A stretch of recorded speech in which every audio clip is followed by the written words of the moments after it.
Welcome to स्पैराउट की एक और नई वीडियो में। तो इस वीडियो में मैं एक्सप्लेन करने वाला हूँ रिसेंटली रिलीज हुई ब्लैक एडम मूवी को। तो चलिए वीडियो को स्टार्ट करते हैं। तो मूवी की स्टार्टिंग होती है 2000 BC से होती है, जहाँ पर कि हमें खानदा का राज्य दिखाया जाता है। और उस राज्य का राजा एक्टोन था, जो कि काली शक्तियों को पाना चाहता था ताकि वो अमर हो जाए और कोई उसे हरा ना पाए। और उन शक्तियों के लिए उसे एक ताज की जरूरत थी, और वो ताज सिर्फ एक धातु से बन सकता था, जो कि एट्रियम धातु थी। और ये धातु सिर्फ खानदाक में ही थी।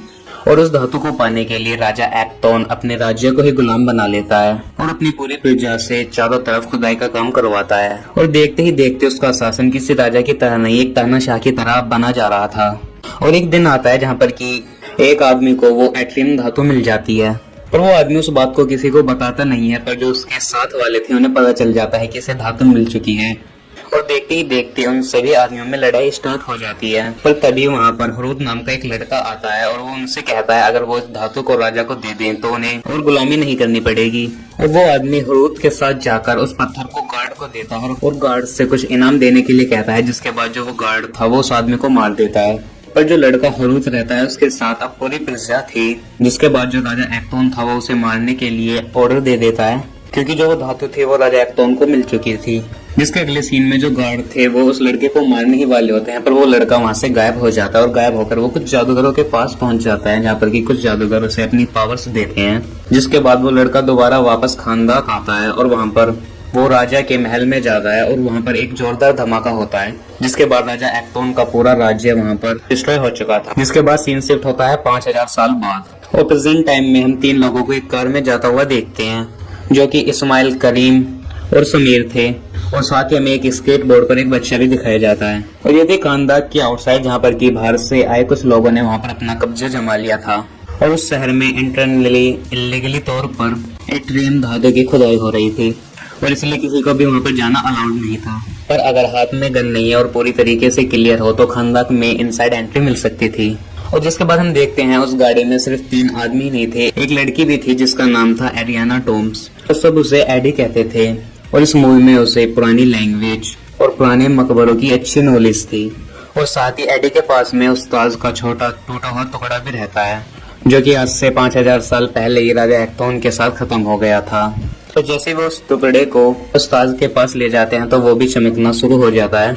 और इस सब चीज को इस्माइल दूर खड़ा हुआ देख रहा था, और जो एडी थी वो जाकर उस ताज को ले लेती है। पर तभी वहाँ पर गार्ड्स आ जाते हैं, जो कि इस खानदाक सिटी में एट्रियम धातु की इलीगल खुदाई किया करते थे। और वो उन्हें पकड़कर मारने लगते हैं, साथ ही वो एडी से ताज भी ले लेते हैं। जिसके बाद जो एडी थी वो वहाँ पर पड़े पुराने पत्थर की लिपि को पढ़ने लगती है, जिसमें सजैम नाम के सूरमा का जिक्र था। और जैसे ही वो शब्द बोलती है तभी 5000 साल सोया पुराना सूरमा जाग जाता है। और जिसके बाद हमें एक फाइट सीक्वेंस देखने को मिलता है। और जिसके बाद जो ब्लैक एडम था वो उस गुफा से बाहर निकल जाता है, जिसके बाद उस पर हवाई हमले भी होते हैं, पर ब्लैक एडम्स की पावर के आगे कुछ नहीं टिक पाता है। और ये सब चीज एडी दूर बैठी गाड़ी में देख रही थी। और साथ ही में पता चलता है जो इस्माइल है वही उनका लीडर है, और वो उस्ताद को पाना चाहता था, पर उससे पुरानी भाषा को पढ़ना नहीं आता था, इसलिए उसने एडी की हेल्प ली थी। और इन सब चीज को अमेंडा अपनी सीक्रेट सैटेलाइट से वॉच कर रही थी।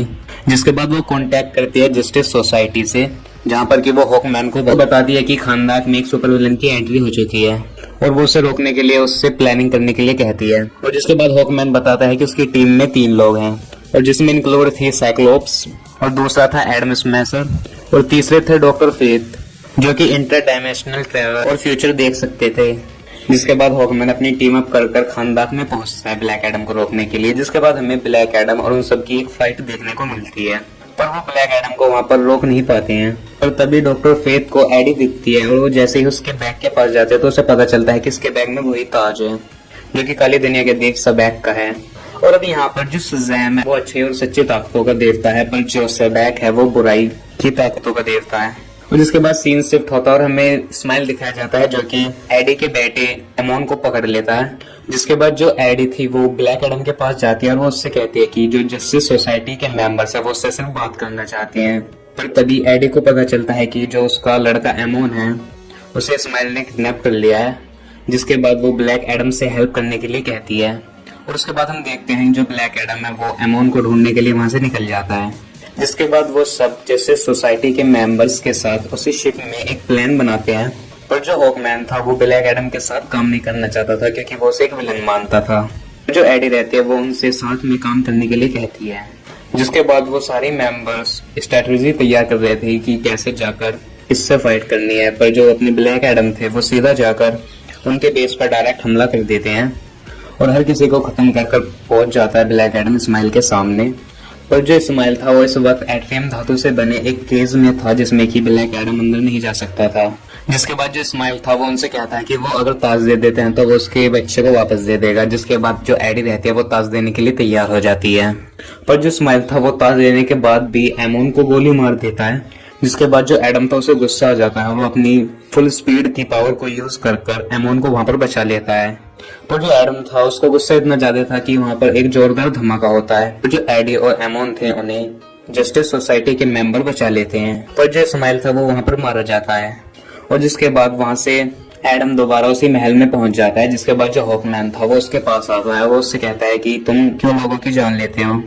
जिसके बाद ब्लैक एडम अपनी बैक स्टोरी हॉकमैन को बताता है और वो उससे कहता है कि जो हुरुत था वो उसका लड़का था और जो सूरमा चुना गया था वो उसके लड़के को चुना गया था जिन्हें उन जादूगरों ने चुना था। पर जब हुरुत वापस खानदाक आया था तो उस राजा एक्टोन के गार्ड ने उसकी माँ को मार दिया था और वो उसके पिता को भी मारने वाले थे। पर वहाँ पर हुरुत आगे उसे बचा लेता है। और जो उसके पिता थे वो ब्लैक एडम थे और वो उस समय मरने की हालत में रहते हैं। जिसके बाद जो हुरुत रहता है वो अपनी सारी पावर अपने पिता को दे देता है उस टाइम पर। और जैसे ही वो अपनी सारी पावर अपने पिता को दे देता है तो उसके पिता वहाँ पर बच जाते हैं। पर तभी जो उस राजा के गार्ड थे वो वहाँ पर हमला कर देते हैं जिसमें कि जो हुरुत था वो वहाँ पर मारा जाता है। और जिसके बाद वो बताता है कि इसलिए उसने राजा एक्टोन को उस टाइम पर मारा था। और जिसके बाद जो जादूगर थे जिन्होंने हुरुत को वो पावर दी थी उन सब ने ब्लैक एडम को अपने जादू से कैद कर लिया था। पर जब एडी ने वो तब पड़े थे उस गुफा में, उसकी वजह से जो ब्लैक एडम था वो दोबारा से आजाद हो चुका था।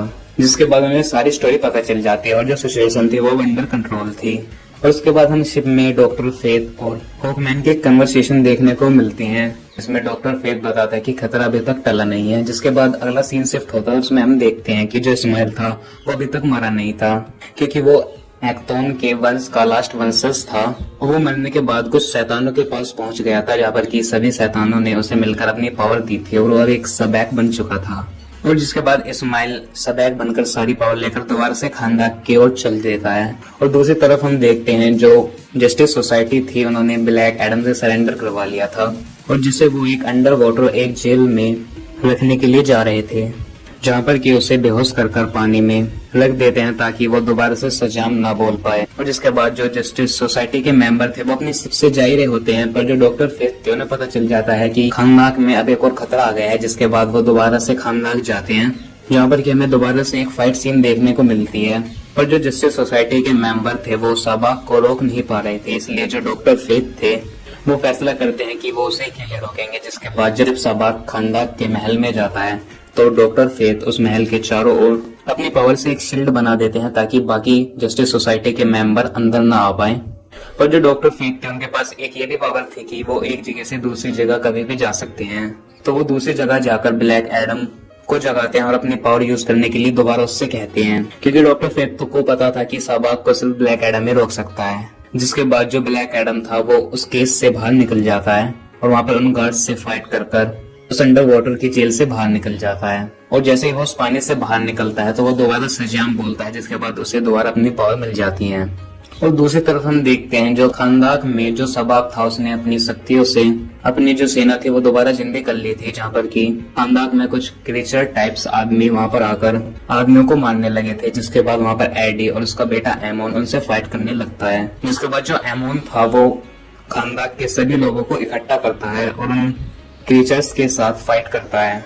और उसके अगले सीन में हम देखते हैं जो सबाक है वो डॉक्टर फेथ को वहां पर मार देता है और जो डॉक्टर फेथ ने उस महल के चारों ओर शील्ड बनाई थी वो भी अब टूट चुकी थी। जिसके बाद जो सबाक था वो वहां पर बने ब्लैक एडम के स्टैचू को तोड़ देता है और जो वो स्टैचू था वो खानदाक के लोगों के ऊपर गिरने वाला होता है। पर तभी वहां पर ब्लैक एडम आ जाता है और उन सबको वहां पर बचा लेता है। जिसके बाद ब्लैक एडम दोबारा जस्टिस सोसाइटी के मेंबर के साथ टीम अप करके सबाक से फाइट करता है और फाइनली वो सारे मिलकर वहां पर सबाक को हरा देते हैं। और जो ब्लैक एडम था वो सबाक को वहां पर मार देता है। और मूवी के एंड में हम दोबारा से अमेंडा को देखते हैं जिसका ड्रोन ब्लैक एडम के पास आता है और वो अमेंडा ब्लैक एडम से बात करती है। जिसके बाद वो उससे कहती है कि वो खानदाक से बाहर नहीं जा सकता और साथ ही कहते हैं कि खानदान की उसकी जेल है। और जिसके बाद ब्लैक एडम कहता है कि उसे पृथ्वी का कोई भी आदमी अब नहीं रोक सकता है। पर जो अमेंडा थी वो कहती है कि इस प्लेनेट का नहीं पर कोई दूसरे प्लेनेट का रोक सकता है। जिसके बाद जो ब्लैक एडम था वो उस ड्रोन को तोड़ देता है। और उसके बाद हमें इस मूवी का एक पोस्ट क्रेडिट सीन दिखाया जाता है जहाँ पर कि सुपरमैन की एंट्री होती है और सुपरमैन ब्लैक एडम से कहता है कि हमें बात करनी होगी। और इसी डायलॉग के साथ इस मूवी का पोस्ट क्रेडिट सीन खत्म हो जाता है और इस मूवी की स्टोरी भी यहाँ पर एंड हो जाती है। तो आई होप आपको इस मूवी की एक्सप्लेनेशन पसंद आई हो। तो इस वीडियो में इतना ही है। मैं मिलूंगा आपको नई वीडियो में नई मूवी या फिर नई वेब सीरीज के एक्सप्लेनेशन के साथ। तब तक के लिए गुड बाय।